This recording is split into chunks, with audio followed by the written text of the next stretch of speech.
The late spring in Pennsylvania is hard to predict sometimes. This April had been unusually rainy and warm. Typically, I was forced to mow the lawn for the first time in early to mid-May or so, but not this year. At least it isn't snow. This time last year we had a blizzard that dropped 6 inches on the area. I guess having to mow the lawn early is worth the price of avoiding snow. And with tax season being done, it felt great to be outside in the sunlight. My house has an interesting feature in that the backyard slopes down significantly, leading down to a small stream and woods behind us. When they built the house, they leveled the front of the house with the road using backfill.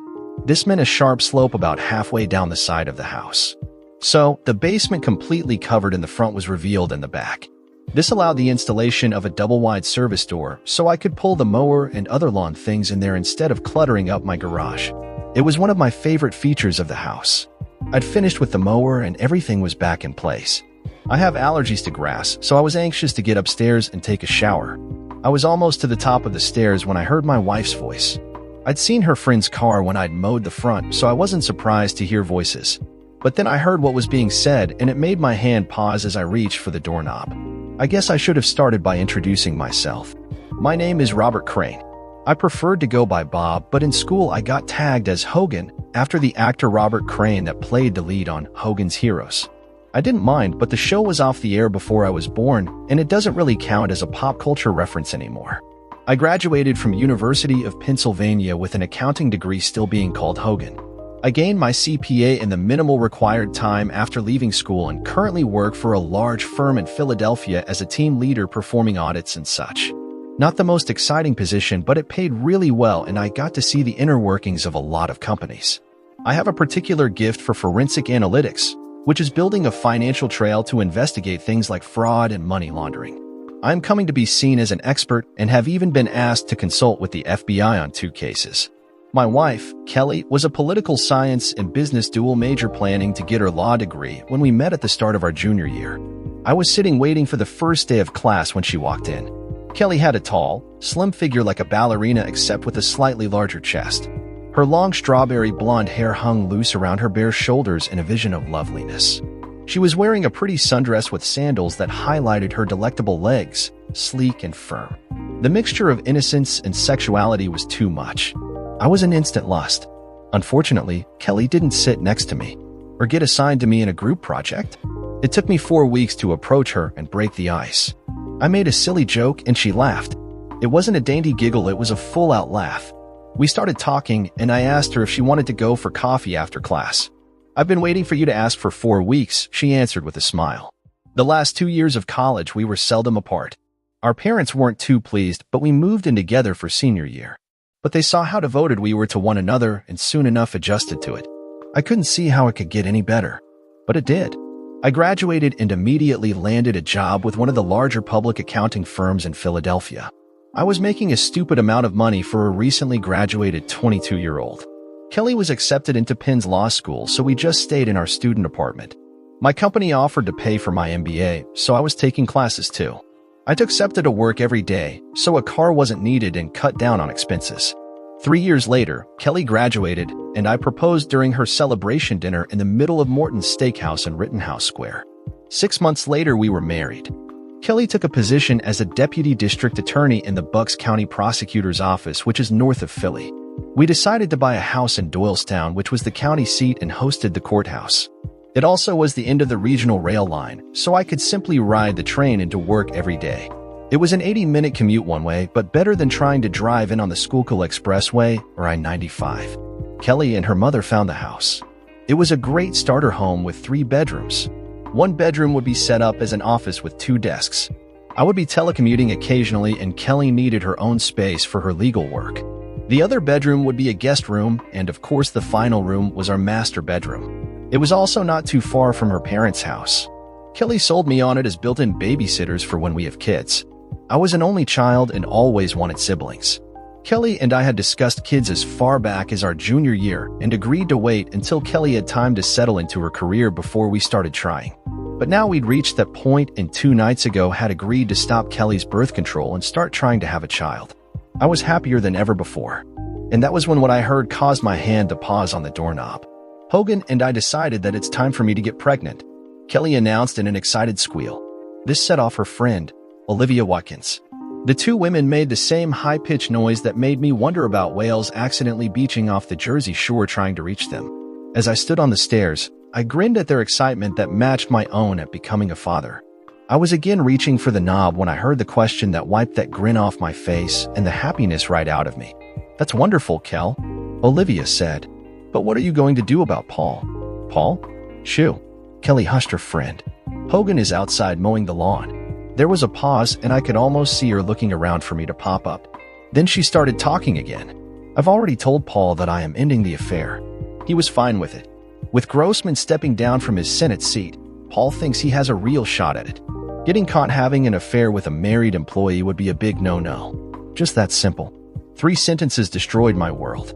Paul Evans was Kelly's boss in the DA's office. He was a widower in his mid-40s. His wife had died of cancer, leaving behind him as a single father to their daughter, Barbara. Paul was a real political animal, and Kelly had regaled me with stories of his maneuvers within his party to run for higher office. I guess I just found out how my wife got access to all that. Under the covers information. "Really?" Olivia was saying. "Just going cold turkey? You've been hot and heavy for 6 months, and you're just going to give up the stud-muffin?" The teasing doubt in her voice made me want to rip Olivia's head off. She'd been a classmate at Penn, and I knew her before Kelly. I knew Kelly and Olivia were now best friends, but I always thought she was still my friend too. I guess I was wrong about that. "Stop," Kelly protested with a giggle. "You are so bad. Paul is a great lover, but he was just a bit of rough to play with. I love Hogan, but Paul just took me and used me however he wanted. There was no love, just raw sex and power.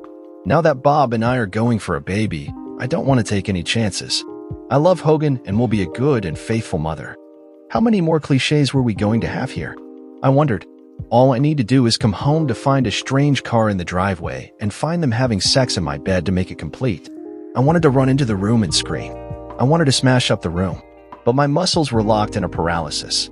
I was so stunned I couldn't move. My heartbeat was pounding in my ears. "So, cold turkey?" Olivia prodded. Again, Kelly's giggle. "Well, not cold turkey," she admitted.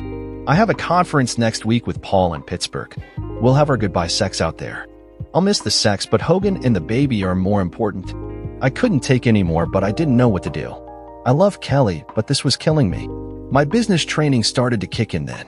I needed to step back and think. I needed a plan. I started stomping on the steps like I was coming up the stairs. Then I opened the door and stepped into the kitchen.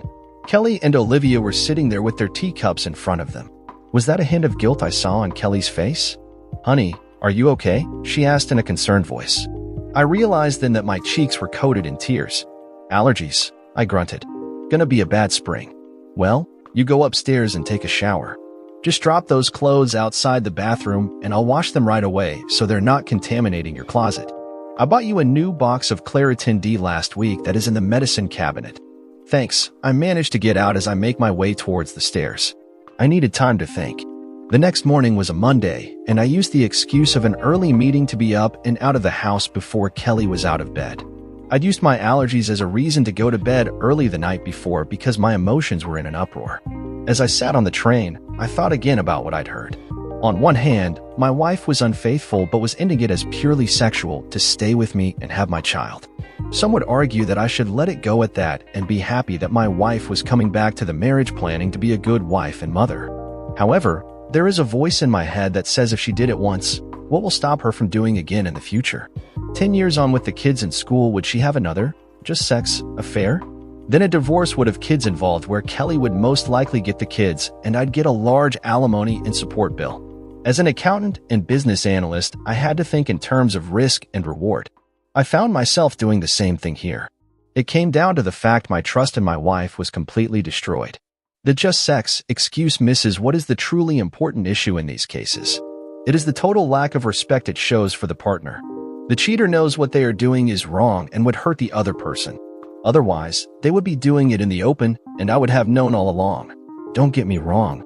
I don't think I would have ever accepted her sleeping with Dawn, but at the very least if she had talked to me about it, some respect would have been shown. Kelly's actions proved to me how much she really respected me. I worked my day, but a part of my brain was focused on what I should do. I had no evidence aside from my overheard conversation. I hadn't even noticed anything different in the last 6 months that this affair was apparently going on. A direct confrontation without evidence would be a high risk with little possibility of reward. Kelly would deny. Paul Evans would deny. Getting any case through the courts would be financial suicide, as every judge, politician, and lawyer in the surrounding counties knew Evans. I'd get Barry to keep his name clean. I thought about just leaving and starting over again somewhere else. It was tempting, but the house would be like an anchor around my neck. Kelly couldn't afford it on her salary alone, and we barely had any equity. She would have to unload it almost immediately to stay out of foreclosure, and today's market made that highly unlikely. It would destroy my credit as well as hers. Being a CPA with a poor credit score is not a good thing when going for a new position. How can you be trusted with other people's money when you obviously can't handle your own? I needed evidence before I could do anything. I would get it, but it came from the most unlikely source. 3 days later, I was keeping it together, but still had found no evidence to back up what I'd heard. Her personal laptop was clean. No secret email accounts were to be found. No sexy underwear hidden in a box tucked deep in the closet. No receipts from places she had no business going to. Absolutely nothing. Then Kelly called me at work to say we were invited to a party/political announcement at Paul Evans' home Friday night. I assumed this was his big announcement of his candidacy for the U.S. Senate seat. I entertained thoughts of the big denouncement, but I still had no evidence, damn it. We arrived just on time for the big event. Evans had a nice-sized McMansion out near Washington Crossing, complete with a small horse farm. A large tent had been erected in the backyard for all of the guests. And as we walked in, there stood the asshole himself, Paul Evans, at the head of a receiving line like he was a king. As a widower, Evans had no wife to play hostess. But he'd obviously recruited his 21-year-old daughter into the role. She stood next to her father greeting guests like she'd been born into it. When it was our turn, Evans gave Kelly a wide smile and cried out, "Kelly, you made it. How wonderful." He gave my wife a chaste kiss on the cheek. Then he turned to me. "Robert, excellent to see you again. I'd be lost without your wife, but I understand I will have to give her up soon when you start to expand the family." He laughed at his own joke. "Just let me have her back when you are done with her, and there'll be no hard feeling on it." Again, the laugh. Kelly actually blushed a little while I wanted to kill the smarmy SB. I got his innuendo that he obviously thought had gone right over my head. "Who knows what the future will bring," I said in a flat, neutral tone.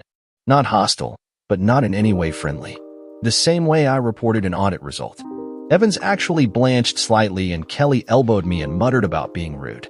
Evans smoothly turned to the next guest, leaving us to his daughter. Kelly was an incredibly attractive woman, but Barbara Evans was a vision. Even in my inner rage, I noticed. Her dark red hair and brilliant smile made me think of a young Maureen O'Hara. Where Kelly looked like a busta ballerina, Barbara looked like she belonged on a pinup swimsuit calendar standing next to Kate Upton.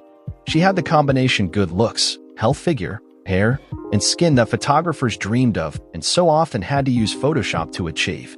Paul Evans had a perfect triple threat political family. He looked the perfect part of the wise statesman and family man. His loss of his wife to cancer provided the perfect wife. She was idolized, and any opponent attacking her was asking for career suicide. Barbara was the princess, homecoming queen, a Penn senior majoring in business and pre-law, former gymnast now a member of the Penn cheerleading squad. Rumor, according to Kelly, was Barbara planned to try out for the Eagles cheerleading squad at their next open call, as she'd just turned 21. With a sainted deceased wife and a smart, beautiful, photogenic daughter, the press would love him in a campaign. "Robert," Barbara said in an excited tone as she gave me a big hug. This wasn't the polite party hug. It was a full-on body squeeze. Parts of her squashed against me in a most agreeable manner. "You look great. No wonder Kelly has been hiding you away. You never come to any of our parties. You shouldn't work so hard. It's bad for your health." Somehow, she got that all out in one breath. My mood had gone from furious to completely shocked in less than a second. I made a few polite noises about how wonderful she looked and was moving off before two things hit me. One, Barbara never greeted Kelly. And second, what parties? Kelly didn't give me a chance to ask as she jumped in with her own greeting to the younger woman. Then we had no choice but to give way to the next guest in the line. As Kelly and I wandered off to mingle, I had to wonder what Barbara knew. After getting my wife a drink, I asked, "What parties was Barbara talking about?" Kelly merely smiled and snorted dismissively. She was just teasing, the little brat. "Paul has team meetings and strategy sessions here sometimes. He says he thinks better with a drink in his hand, and you never know who might be in the next booth in a bar." She's been home a few times when we've met here. Don't tell anyone, but Paul let her drink at home even before she turned 21. Well, that gave me the where. The bastard was screwing my wife, right here at his house under the cover of team meetings. They could even be real meetings where Kelly was the last to leave. Or possibly left first and returned after everyone else had left. That would keep a team of lawyers from speculating on why Kelly always stayed behind to help the boss clean up. With a dead wife and a daughter off to college, he had no need to find a discreet hotel room. Hence, no records of their meeting. So, Barbara attends your team meetings? I asked. Kelly waved the question off. No, she's been home a few times when classes were canceled. She is just teasing her father about having parties during working hours. She tugged on my arm. Come on, love, buy your bride a drink.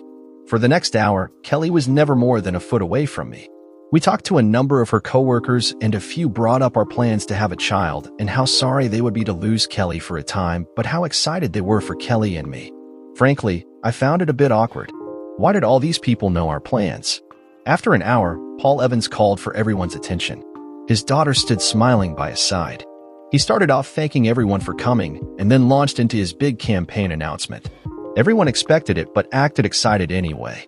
I noticed the publisher of the local paper with one of his reporters nearby taking notes.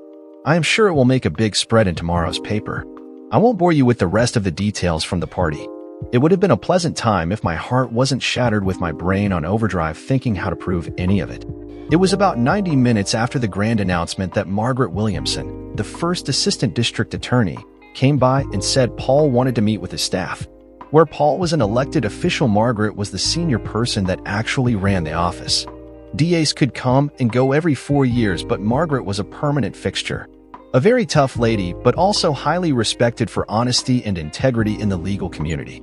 The older female lawyer was most of the reason Kelly took the position. I rather liked her. Margaret was married for over 30 years to an electrician who supported her through college and now owned a nice-sized electrical contracting company. The two were devoted to each other. I always thought they were the model for Kelly and me. Sorry to steal your wife away, Hogan, Margaret offered. Paul wants to discuss the organization of the office once he is off campaigning. A moment later, they were both gone. I wandered away from a small cluster of other spouses that had been left behind for the meeting and made my way over to the other side of their large pool opposite the patio where the party was occurring. There was a wicker chair swing hanging from chains. It was somewhat in the shadows, so people would be able to see me if they looked, but I wouldn't be obvious. In other words, it was a perfect place for me to try to gather my thoughts. I had been sitting down for less than 5 minutes when a voice intruded into my solitude. So here is where you are hiding, a voice purred. I looked up just as Barbara slid into the wicker swing next to me. She settled, and so she was seated facing slightly towards me without me saying a word. Her little black dress settled across her tan thighs in a way that clung to her body, hinting at what lay beneath without revealing anything. Seductive but innocent at the same time. It said something of my state of mind that I noted this almost academically. You look like a man with the weight of the world on his shoulders, she commented. I didn't really want to talk about it to my wife's lover's daughter, no matter how hot she was. We've been really busy in the office. A lot of audits going on, I said to end the conversation. Really? Barbara asked in an interested tone. I just finished my last accounting course at school. We spent several classes talking about use of forensic accounting in law enforcement. I thought it was fascinating. Even in my grief, that surprised me. Really? I asked in a disbelieving tone. Well, it's not sexy or anything, but it really is detective work to take all the right pieces of information out of a ton of other facts and putting them together to get a clear picture. Plus, since some people are trying to hide that information, it gets even harder. Most people don't see it that way, I admitted. Barbara started going into a remarkable amount of detail on just what she learned in the class and why she enjoyed it so much. I have to say I was impressed. I've had people finishing internships at the firm that couldn't have spoken that well on the topic. Focusing in on her words actually helped me set aside both her looks and, more importantly, the rage boiling deep inside me. I found myself slipping into my role of mentor. It helped me put my emotional turmoil in the back of my mind a bit. You really did enjoy the class, I remarked. You seem to have an excellent grasp of the topic. Barbara blushed at my praise. For a moment, the pinup girl was gone, and I could see a sweet girl honestly touched by my simple praise. I've actually thought about going into the FBI when I finish school. Dad wants me to either become a prosecutor or go to work for one of his friends' law firms. I don't think that is what I want to do. You should follow your own dreams and not your father's. It was honest advice, not that I wouldn't be above spiking the prick's plans. I've done some work with the FBI when audits turned up something criminal. Sharp people. Before Barbara could reply, Kelly stepped out of the shadows. Here's where you disappeared to. You weren't doing anything naughty, were you? She asked in a teasing tone. Barbara turned to face my wife with a brilliant smile. We were just talking about Bob's job. We just covered it in class. I wanted to pick the brain of an expert. Well, Hogan is that, Kelly said in a proud tone.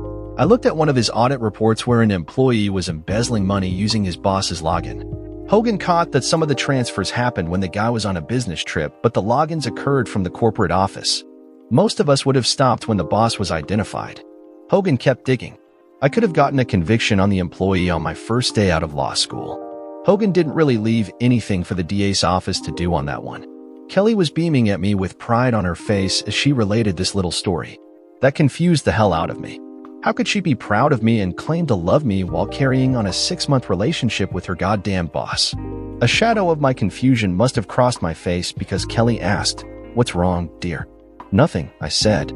"Just thought about a problem." "Well, stop that. This is a party," Kelly admonished me. She barely drew a breath and said, "Hogan, you will never be able to guess the opportunity I've been given. Paul and Margaret want me to move into more of an administrative role since I plan on going out on maternity leave as soon as you get your job done. That way when I go there won't be any cases left hanging. I'll be working directly for Margaret." Something in my heart leapt at the thought Kelly would be away from that creep Paul. My hopes were dashed a mere second later. "I will have to travel occasionally," Kelly continued. "I will courier sensitive papers to Paul on the campaign trail, so I won't be a part of his campaign, but I will still get to see some of the behind-the-scenes activity. That will be so much fun." I could feel my heart shatter all over again. I know I heard Kelly say she planned on ending her affair so we could have a baby. I could easily see her falling back into her affair in her excitement to be part of the campaign. And if she did get pregnant, who is to say it would be mine? Paul is about my size and coloring. Short of a DNA test, it would be really hard to know. My rage started to grow, but I clamped down on it. Now was not the time. Barbara started talking to Kelly about her new position and the campaign. The two were soon wrapped up in their conversation, and I was forgotten. I took the opportunity to pull myself together. After tonight, I would start to plan. I needed some way to counter Paul's political power, but frankly, I had no idea how to do that. The answer walked into my office 2 days later. "Your 4 o'clock appointment is here," my admin called in through my open door. We're not allowed to call them secretaries anymore. I glanced at my Outlook calendar and didn't see anything booked. Before I could reply, Barbara Evans walked in. "Hi, Hogan," she called as she walked in. Her long dark red hair flowed down and over her shoulder. She wore a light sundress that showed off her gorgeous legs with sandals with straps that wrapped around her legs almost up to her knees. I was speechless watching her walk in. "I hope you don't mind," Barbara started. She closed my office door behind herself. I told Mary that we had an appointment to discuss my career and how Kelly works for my father. I rose politely from my chair. "I am happy to see you. I was just working on some reports." I gestured for her to take one of the chairs in front of my desk. After she was seated, I sat down. "What did you want to talk about?" The happy face suddenly melted off Barbara's face. "I think you know, Bob. I saw it on your face when you talked to my father. I am so sorry that he's destroying such a nice guy." I was stunned. That was not what I was expecting. "What are you talking about?" I asked cautiously. Barbara grimaced. "The fact the a-hole known as my father is having an affair with your wife." I slumped back in my chair at having it thrown out so bluntly. "Did you just find out?" Barbara asked gently. I nodded. "I am sorry. How when did you find out?" I asked. "About 3 months ago," Barbara admitted. "I don't know when it started, but I found out in February. I'd gone home early one Friday, and they were having one of their meetings at our house. I was having a late lunch with a friend from high school, so I just ran in to drop off my bags, say hi and go. Dad asked when I would be home, and I said after dinner. Turned out my friend got sick and couldn't make it. I grabbed some lunch and went home. I saw my dad and Kelly having sex in our hot tub. I took pictures and even got them running naked back into the house. There was a foot of snow on the ground too." "You took pictures of your dad having sex?" I asked in shock. I also wondered if I could get copies of the pictures. It would really help with the divorce. As though she read my mind, Barbara reached into her bag and brought out a large envelope and placed it on my desk. "Here are the pictures from that day and a few others." She paused and smirked. Dad has a security system installed in the house. The entire outside is covered and several of the inside rooms have cameras. If you know the website and have the key fob and password, you can get in from pretty much anywhere. There is a thumb drive in there with video too. I was in shock at this. Paul's daughter was handing over everything I would need for my divorce and to destroy her father. Why? I asked.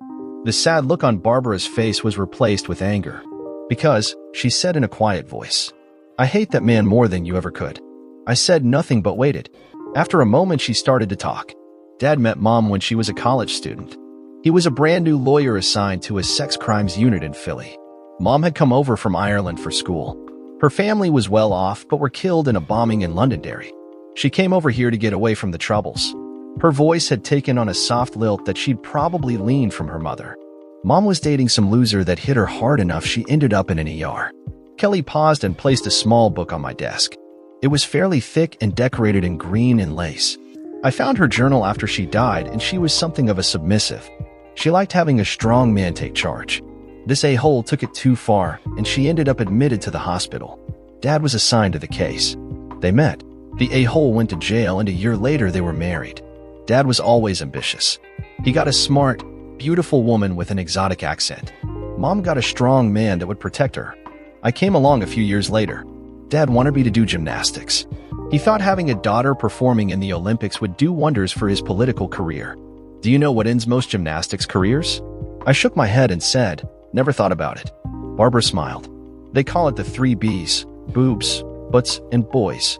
I got the first one. I was told to do cheerleading and be the all-American girl. I didn't mind as I liked performing, but I realized by the time I was 16, I was merely a prop for my father's ambitions. Mom knew it almost from the start. Dad was having affairs almost from the time they were married. Mom knew and begged him to stop, but she was too weak to do anything about it. She felt trapped. She was a staunch Catholic, so divorce was out. Barbara paused a bit, and Elle let her gather her thoughts. After a moment, she continued. Sometimes I wonder if her poor reaction to the cancer treatments was a result of her unconsciously wanting to die or actively sabotaging her treatments. In any case, I was in the hospital with her when she died. The official story is my father was in court winning a homicide conviction. He had the doctor change the time of death. He was actually having sex with his assistant at her apartment to celebrate. He just trotted out Mom as his trophy, and the press loved the story of how they met. The heroic DA riding out to save the battered woman. Hell, the man hit her himself more than once that I saw. Why are you telling me all of this? I had to ask. Because you don't deserve this, Hogan. My dad, he's not a good person. After Mom died, he kept his affairs discreet until I left for college. That is when he started hosting meetings at the house. And they are not just for his job. He also has meetings for some of the charity groups he is involved with. I know for a fact he is sleeping with 2 other women from those groups too. One of the poor women actually think it's true love and is planning to leave her husband. Is that what Kelly thinks? I asked. I know what I'd heard, but I was still curious. Barbara shook her head and said, no, she seems to think it's just fun. They say power is the ultimate aphrodisiac. Kelly seems to be proof of that. I heard her talking with my dad about some senator they met with and how horny she was when she got back to Doylestown. I winced at the blunt comment. I even remembered the day. I come home to a wild woman, and it was one of the best nights of sex in my life. A cherished memory was now sour because I knew now that my wife had probably not even been thinking of me at the time. So, what do you want? I asked. To her credit, Barbara looked me right in the eyes when she answered. I want you out of your marriage to that cheater. I want my father's career destroyed to the point he would never be elected dog catcher in a town full of cats. I thought of just sending my stuff to the papers or even to the other party, but he has too many friends. I figure together we can make them pay. Won't that make it harder for you to finish school? She again shook that deep red hair. No, Mom left her inheritance to me as a trust fund. I haven't touched it, but if it came to it, I could pay for the rest of my schooling and an MBA and still have a nice nest egg left. If your mom had that much money of her own, why didn't she take you and leave? She could have gone to Ireland beyond your father's reach. Barbara grimaced. As I said, she was raised very Irish Catholic. She was taught divorce was not an option. Whatever else happened, Mom clung to her faith until the very end. It is the one thing that makes me think her death was unconscious rather than deliberate, since they also see suicide as the unforgivable sin. I have to admit, I couldn't see Barbara as anything but truthful. She said she wanted her father's career destroyed, and me having this information sure couldn't bode well for his ambitions. I couldn't see any way this could be a trap of some sort. If Kelly and Paul wanted to wipe me out, they could do it openly in court. This sneaky shit was only for when you were desperate. Like me. A plan started to take form in my mind. I would need Barbara to help with several items. If nothing else, it would tell me how committed she was to destroying her father. Okay, I agreed. But I don't want to destroy him by releasing these images or even naming him in my divorce. Barbara looked surprised at that. Why not? She demanded. Her face flushed red in her passion, and she drew a breath to launch into some speech. I stalled her with a raised hand. I didn't say we wouldn't destroy him, but I don't want to have to deal with the bad press of being the cucked husband in a political scandal. Instead, I want to destroy what he's wanted all of his life. Destroy his power and influence, and I can get a nice quiet divorce that no one will care about. Barbara looked at me with shock on her face. After a minute, a sly smile grew. What do you need from me? I smirked. I am going to do what I do best. Get me his financial records, personal and his campaign stuff. They got Capone through tax evasion. Having met your father, I have no doubt I can find something. And if not? What? She asked. I smiled. I can make some. Over the next 3 days, Barbara and I were busy. She installed a keystroke logger onto her father's personal laptop and the home desktop. She also performed a full hard drive backup of his computer.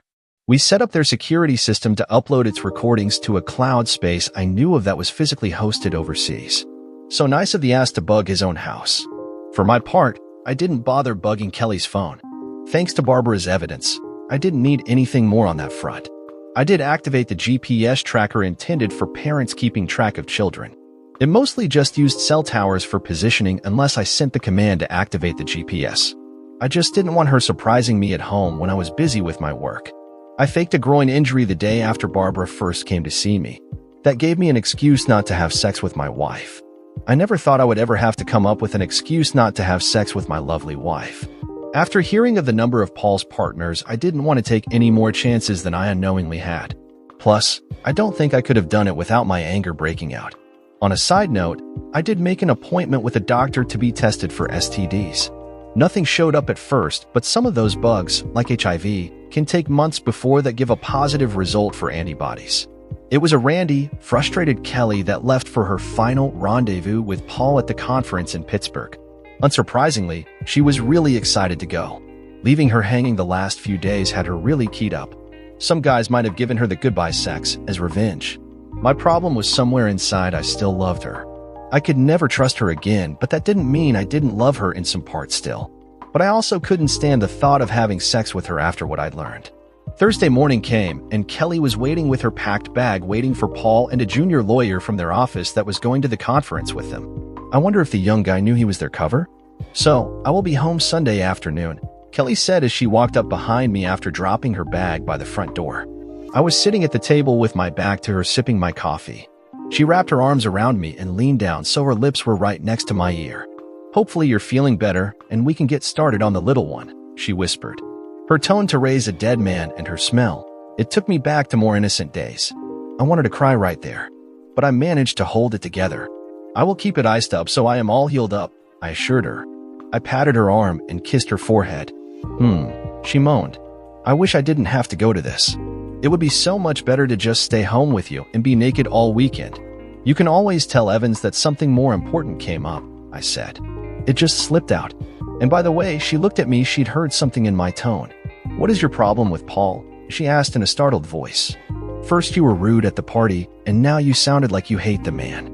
I forced myself to calm and shrugged. Honestly, I've seen too many hot shits like Evans that think he's untouchable and power incarnate. They're big fish in little ponds. They sell the illusion of power and get people to buy it. Like that mayor in South Carolina last year. Big powerful guy embezzling from the city while sleeping with 3 married women. Now he's doing 10 years in the federal pen, and they are all divorced and publicly humiliated. I get the same vibe off Evans. If he gets to Washington, he'll be banging clueless interns in a week. But eventually the wheels will come off on his ride. And his shit will splatter over everyone around him when it does. Kelly was looking at me in shock. She'd heard me rant about the scumballs before, but I'd never linked Evans to it before. I probably should have kept my mouth shut, but it felt good to let it out. And while the marriage was over, I also felt it was fair to give Kelly fair warning. I still loved her even if I'd never trust her again.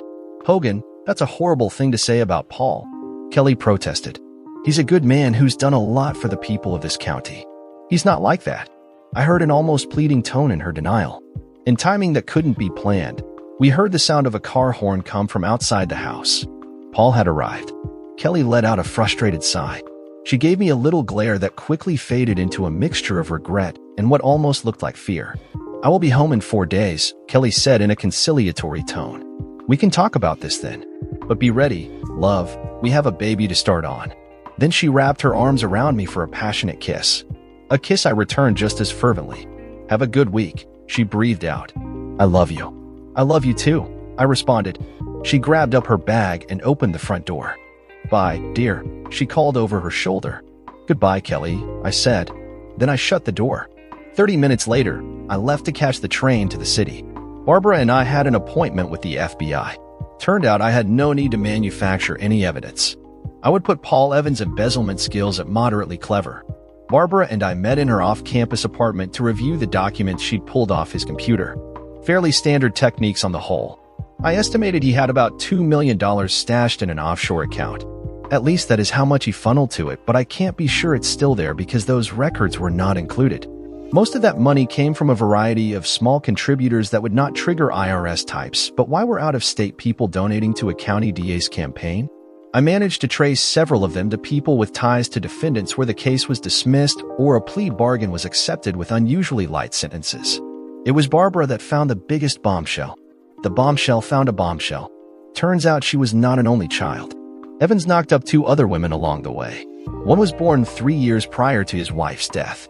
The mother was one of his staffers at the time. The third was born 8 months after his wife's death. To get this, an 18-year-old volunteer at the hospital his wife was in for treatment. Evans was flowing $2,000 a month to each woman from campaign contributions as poll research consultants. Barbara almost destroyed her own apartment in her rage. That red hair really is a warning. By the time Kelly and Paul left, we had everything worked out in Paul's records. There were still questions, but we lacked the resources to get to the information. So, I wrote up all of the findings and scheduled a meeting with a senior FBI agent I'd worked with out of the Philly office. Barbara came along to tell him the story we'd cooked up. Barbara's story was she'd wanted to look at some real records after taking her forensic accounting class. She decided to take a look at her father's records out of innocent curiosity. When she'd spotted some oddities, she'd called me because my wife worked for her father and she knew of my expertise. Gary was an experienced pro. He knew there was more to it than that, but we dropped a gift-wrapped present in his lap so he didn't push. A dirty DA in his own backyard?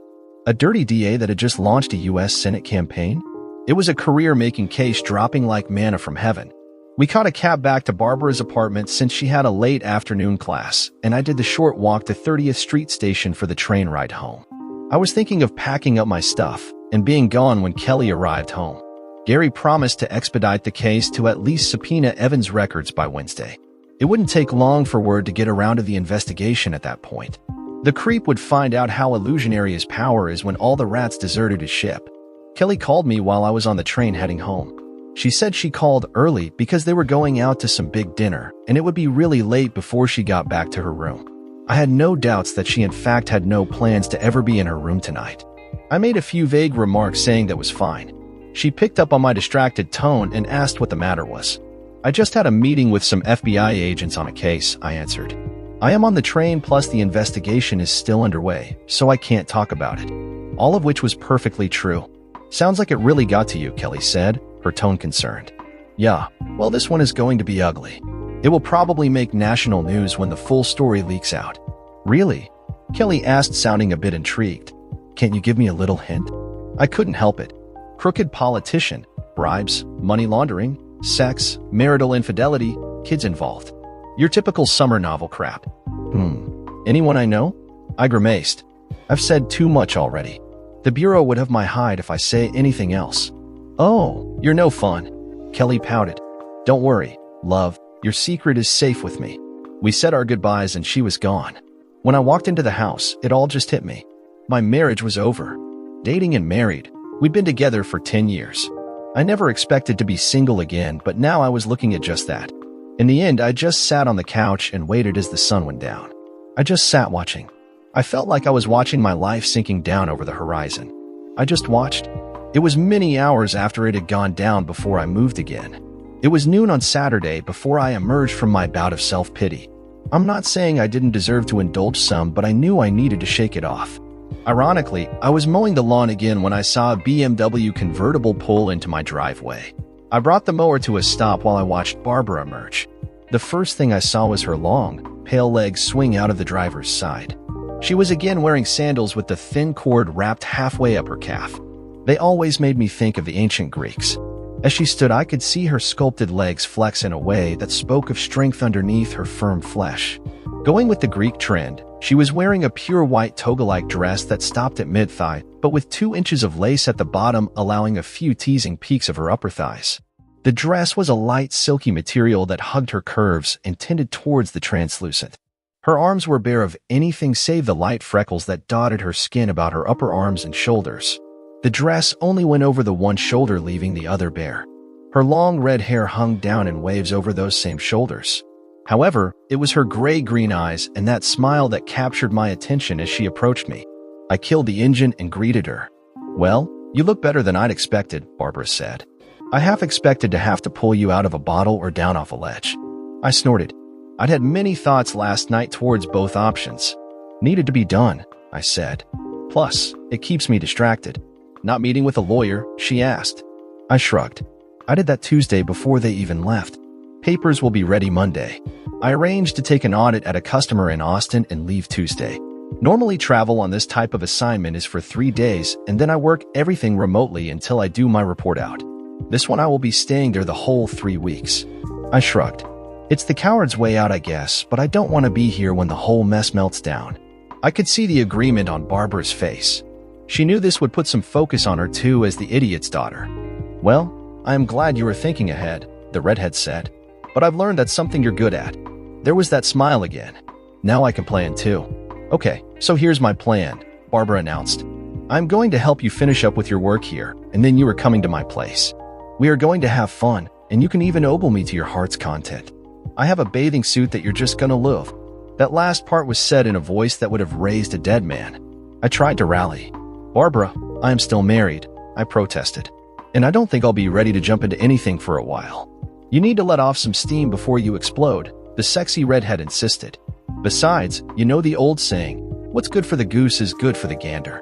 The look she gave me was playful, wicked, and guileless all at the same time. I couldn't help but to laugh. In one of those bizarre coincidences that prove that the truth is stranger than fiction, we ran into Olivia of all people. After I'd finished up my yard work, I cleaned up, and we went out for a late lunch to a nice restaurant. I wasn't really up for trying for any revenge sex, but it was nice to get out of the house. And going out with someone as nice as Barbara and who looked like Barbara did would never be a hardship. When I pulled up, I noticed a certain car parked a bit closer to the restaurant. It was Oliva's. I always thought it was a crime putting OBX and Jersey Shore bumper stickers on Mustang GT. I almost told Barbara to turn around and we'd find another place. But I didn't. Instead, I did something that was totally out of character for me. It was all on a whim. After all of my careful planning, something in me just tore seeing Olivia's car parked in that lot. I casually wrapped my arm around the beautiful redhead and ushered her into the restaurant without another word. I tipped the host to place us at a certain table. It was somewhat obscured, but was in plain sight when returning from the bathrooms. I sat Barbara facing out and settled myself into the seat next to her. She smiled when I took her hand. "What brought this on?" she asked with a cute little smile. "Not that I am complaining." I laughed. "Remember me telling you about how I found out about my cheating wife? Her friend Olivia? Well, her car is parked right outside." Barbara let loose a throaty laugh. "So, I get to be the other woman? Oh, I can live with that." She leaned forward and placed an incredibly soft kiss on my lips. It wasn't a deep, passionate kiss, but rather one that hinted and promised so much more to come, a lover's kiss. Our meals had arrived, and I was honestly enjoying myself. The subterfuge was mostly forgotten as I enjoyed Barbara's company. Her sharp sense of humor killed me. I'd never heard someone make accounting sound so dirty before. I just happened to glance over and noticed Olivia walk past us. I pointed it out to Barbara. "Oh goody," she giggled. "I've been so waiting to do this." With that, she leaned forward to kiss me. I was so lost in the sensations that I was surprised when I heard Olivia yelling at me. "Hogan, What the hell are you doing? She was screaming at me. Who is this tramp? Running around on your wife while she is out of town? I thought better of you. I have no doubt the whole restaurant heard her. I released Barbara and turned to look at my erstwhile friend. What is your problem, Liv? It's just a bit of carefree sex before Kelly and I settle down and have a kid. And can you keep it down?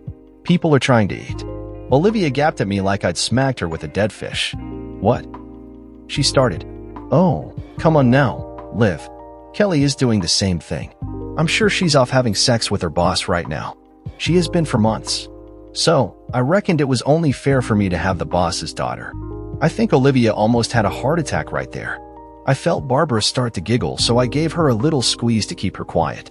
Of course, I sort of forgot where my hand was, so her giggle turned more into a groan of pleasure. You know about? Olivia stuttered out. I know I'm supposed to be the faithful, clueless husband while my wife runs around so ably assisted by a woman I thought was a close friend of mine. Olivia winced at the scorn in my voice. I know Kelly wanted one last taste of the strange before having a kid. Kind of like that one last fling before we got married. If it was okay for her, what is your problem with me? I had no information on Kelly having any affairs prior to a-hole Paul, but as the saying goes, once a cheater, always a cheater. I was taking a shot in the dark with my suspicion and wondered if Liv was off balance enough to confirm it. She was. You know about that too? She gasped. Nope, but thanks for the confirmation, I answered. Olivia paled at that. Go away, Olivia, I said. She turned and fled the table. We heard a commotion a few minutes later that was Olivia leaving the restaurant. Well, that was fun while it lasted, Barbara said with a little laugh. I really wanted her to be in there longer.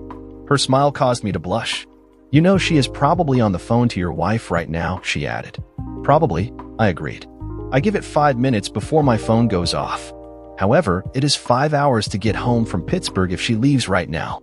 That gives us time for dessert and still gives me enough time to get home and pack. Sorry, I won't get to see you in that bikini like you promised. Barbara laughed again. Oh, I think we can do a rain check for that.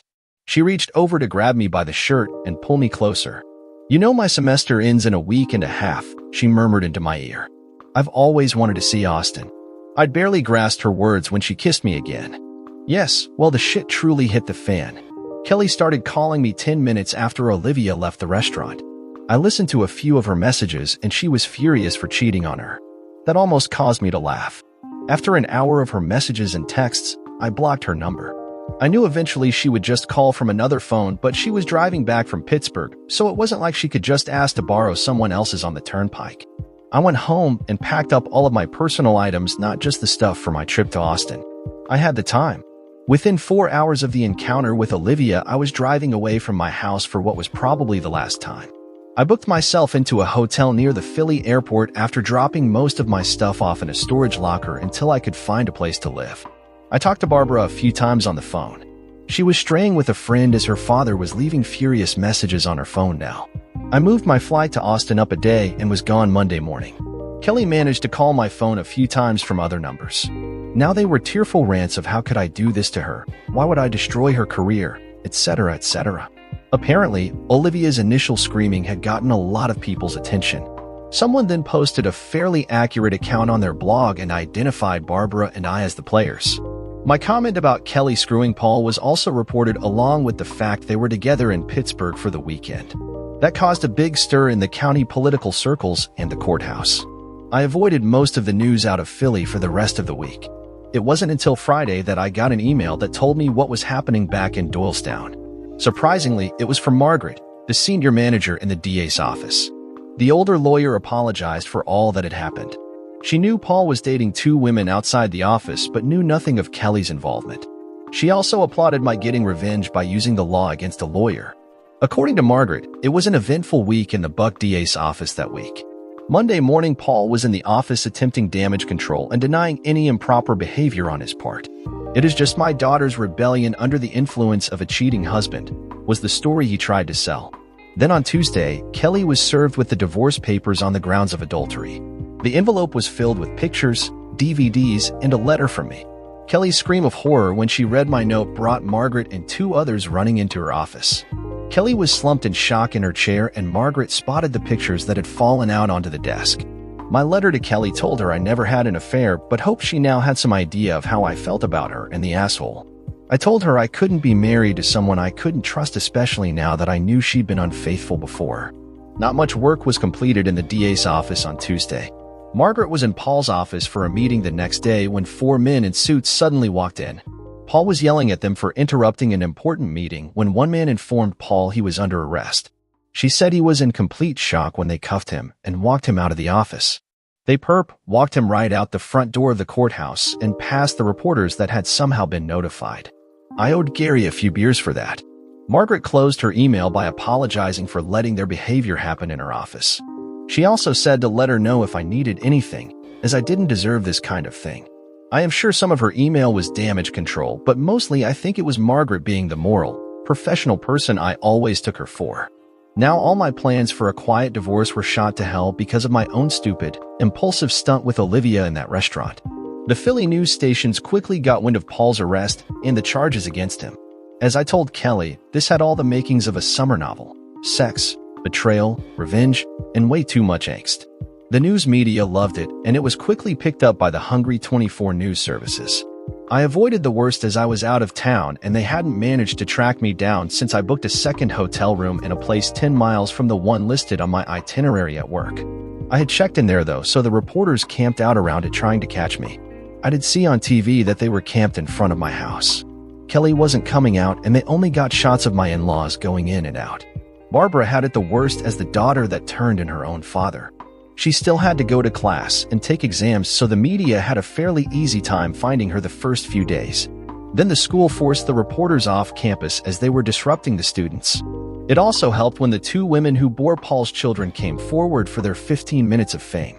Her last final completed, Barbara slipped off campus and headed to the airport. The media was disappointed but not too surprised when she was a no-show at the graduation ceremony. After a while, the story slipped to a secondary news item and stayed there. It flared up when Paul's trial started, but he pleaded guilty to several charges, making him a 20-year guest of the federal government. Thankfully, his pleading guilty meant Barbara and I were never called to testify. Then it dropped completely off their radar, taking Barbara, Kelly, and I with it. Oddly enough, after all that publicity, my divorce did go through quickly and with a minimum of fuss. Kelly signed the papers 4 days after receiving them. I got a letter apologizing for what she had done to me and to us. She'd sworn in her rage driving back from Pittsburgh that she would never forgive me for cheating on her. Finding out that she was in fact the only cheater, she'd realized how hypocritical that made her. She took my offer of a 50-50th split and just asked that at some point when it wasn't so raw if I would agree to meet with her so she could apologize in person. She closed saying that she would always love me and wished me well. I heard later from her mother she'd quit her job and moved out to the Midwest with an aunt. Taking down Paul did wonders for my career. The FBI gave me full credit in the press for the analysis of Paul's records. Since I was hiding from that same press, I was even more thorough on the Austin job and found not just the embezzler they were looking for, but a second that they didn't have any indication of at the time. My firm promoted me and assigned leadership of a team focused on white-collar crimes. And yes, some joker hung the label on the team as Hogan's Heroes. But the best part was when they assigned me an assistant, a recent college graduate looking to gain experience in forensic accounting. I've never enjoyed working late so much. And that bikini looked even better on my hotel room floor. Dear listeners, please share your thoughts in the comments section below and don't forget to like, share, and subscribe.